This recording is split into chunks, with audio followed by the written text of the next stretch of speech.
Okay, let's unpack this. Welcome back to the deep dive. We are diving deep into your sources today, and it's a topic that feels incredibly timely, maybe a little overwhelming, actually. Yeah, definitely overwhelming for many of us. It's all about how AI is set to, well, fundamentally reshape the lives of the next generation. Exactly. And the material you've shared, it comes from this really fascinating conversation. It's between two senior journalists. That's right. And what makes it especially relevant, I think, is that they're also parents of young kids, Right. So they're not just looking at this as reporters. They're living it. They're grappling with these huge questions personally.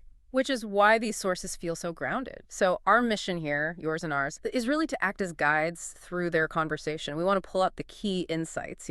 Yeah, the hopes, the fears, the stuff that feels really practical, really real as they think about their own kids growing up with AI Yeah. just everywhere. And that core tension, it's right there from the start in their discussion. What are the hopes and what are the fears?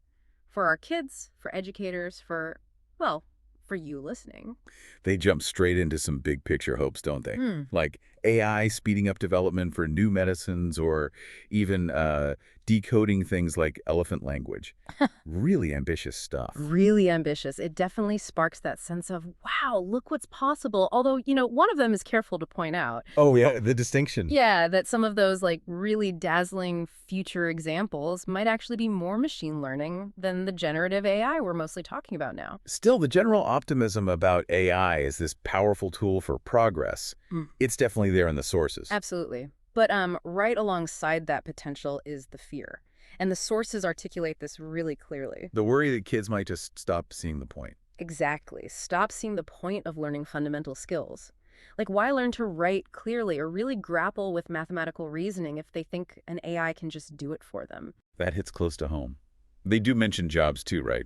The long-term worry. They do, but they kind of frame that as feeling a bit further off, at least for their own kids who are still quite young. The skills question feels more immediate. Okay, and this is where it gets really practical, I think, and brings it right into the now. They don't just stay in the abstract. They talk about tech training wheels. Yes, tech training wheels. I love that phrase. And it's not just a clever metaphor, is it? No, it seems really concrete in their discussion. It's about, well, how do we actually introduce these incredibly powerful AI tools to kids in the right way, a way that helps them learn, not just shortcut everything? Or bypass crucial thinking steps. Precisely. We don't want to bypass development. And you really see why those training wheels are needed now when you hear the examples they bring up. Like school districts thinking about AI tools for kindergartners. Kindergarten. It's kind of staggering when you hear it put like It that. really is. It just highlights that AI isn't some, far off classroom tech. It's basically here. They even mention seeing ads for stuffed animals with AI built in. Right. Like AI is just the next layer of smart in toys and devices kids use every single day. It's becoming part of the furniture, part of the baseline expectation. So it's inevitably going to be in schools then. Yeah. And the sources, they're clear. The conversation isn't only about cheating, right? No, not just cheating. I mean, that's definitely a concern, especially with generative AI, the chatbots. Which they flag as the most relevant tools right now, don't they? Yeah, Yeah. exactly. The chatbots, the image generators, video tools. These are the ones they focus on because they have obvious uses for learning and, let's be honest, for cheating too. Right. But for the younger kids, the ones not writing essays yet, the cheating worry looks different. The sources mention specific tools being proposed for them. Like an AI-powered reading coach, aimed at K through 6, I think. Yeah, that sounds right. That feels like a very different kind of application, more assistive. It does, and they really highlight the incredible potential there for genuinely personalized tutoring. Imagine that. One-on-one support, tailored exactly to what a specific child needs. Exactly. We know that kind of individual instruction is incredibly effective for learning. It's just, well, it's really hard for traditional schools to deliver consistently, with large class sizes. So the potential is a massive upside. Huge, and this is a big, but the sources also raise. The reliability, the accuracy. Precisely. How sure are we that these AI tutors or reading coaches are always giving the right feedback?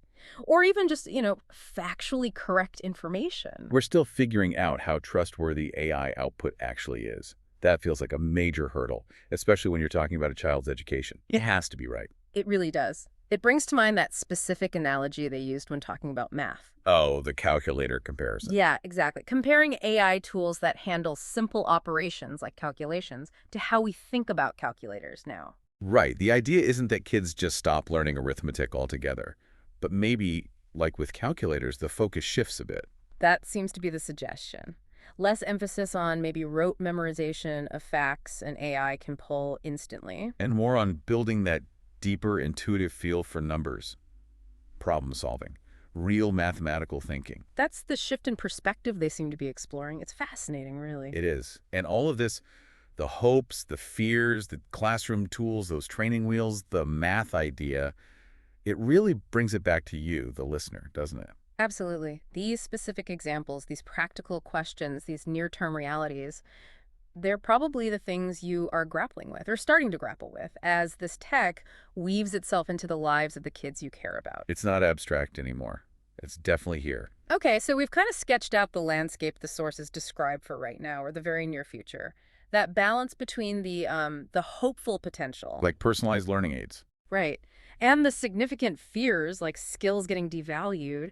And we've seen how AI is already filtering down even to very young kids' tech. But the sources, they don't just stop there, do they? They also look further out. Yeah, they peer into the future a bit, beyond the generative AI we're mostly dealing with now. They mention things like AI agents. Agents that can actually, like, use computers themselves, do complex tasks. Exactly. Operate independently. And then, of course, the big one, artificial general intelligence, AGI. The often feared AGI. AI that could, in theory, do any intellectual task a human can. And what's really striking is how the sources just emphasize how incredibly difficult it is to really comprehend what those kinds of future AI developments might mean for our kids' lives. It feels like trying to imagine a completely different reality, almost impossible from where we stand now. It makes the uncertainty feel very real. One of the journalists, they talk about this general sense of unpredictability just the next 10 or 15 years, not just AI, but everything. And they share that anecdote, right, about joking with their spouse. Yeah, about their kids maybe going to college Yeah. on the bond. Which just perfectly captures that feeling, doesn't it? It's not that they literally think kids will be commuting to lunar campuses, No, of course not. but it expresses that profound uncertainty, that feeling that the future, even just a decade or two away, Yeah. might look almost unrecognizable, like science fiction. And that brings us right back to you listening. If the future feels that uncertain, that rapidly changing, what does that mean for how we handle things now? How do we prepare the next generation effectively for a world we can barely even sketch out? Yeah. So here's a final thought for you to chew on, building directly on what we've unpacked from your sources. If the next 10 to 15 years of AI development feels as uncertain and potentially transformative as, well, kids going to college on the moon, how do we figure out and put in place the right tech training wheels today? What are the approaches that will genuinely equip kids, not just for this moment, but for that future, whose shape remains so profoundly unknown?